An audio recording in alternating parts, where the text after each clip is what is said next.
Hervé Cardinal, directeur des services techniques du syndicat de la Bièvre, et vous êtes sur un de nos terrains dont on est propriétaire et gestionnaire le long du cours d'eau.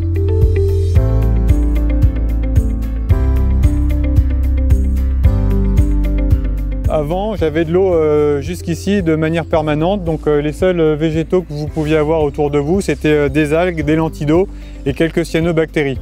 Aujourd'hui, la vidange de l'ouvrage de son plan d'eau permanent fait que on a la rivière qui méandre et qui fait un peu sa vie, et toutes les espèces qui sont autour de moi sont des espèces intéressantes pour la biodiversité. Les zones humides sont les surfaces les plus impactées en France et voire en Europe et dans le monde dans leur disparition, et à l'inverse, c'est quand même les plus intéressantes du point de vue de la biodiversité, vu que c'est là que les espèces rares s'y développent, s'y reproduisent et y vivent. Ici, on a quelques espèces d'oiseaux qu'on espère retrouver rapidement, comme le bruyon des roseaux, espèce un peu cible.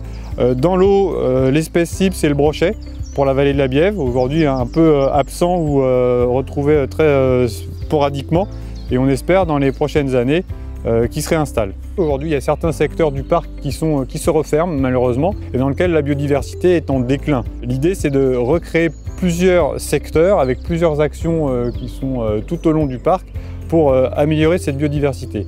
Un secteur va être réservé, on va l'appeler zone refuge. On espère que les gens joueront le jeu et ne pénétreront pas dans la zone refuge. C'est basé sur la confiance des visiteurs. Le souci qu'on peut avoir, c'est quelquefois le ressenti des habitants sur ce que c'est qu'une vraie action d'écologie, d'environnement et de milieu naturel. Je m'entends par là que si je décide de couper l'arbre qui est à côté de vous, est-ce que c'est bien, est-ce que c'est pas bien? Pour la biodiversité, c'est bien. Pour le ressenti de certains riverains, ça ne l'est pas.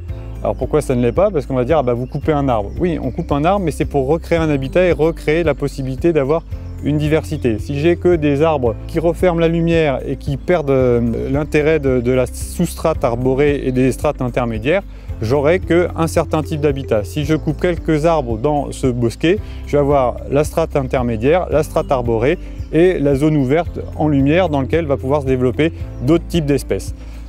Donc l'aménagement, j'ai toujours des riverains qui vont comprendre l'intérêt écologique et d'autres qui ne comprennent que l'intérêt parc et jardin. Ici, on n'est bien pas dans un parc et jardin, on est dans un espace naturel.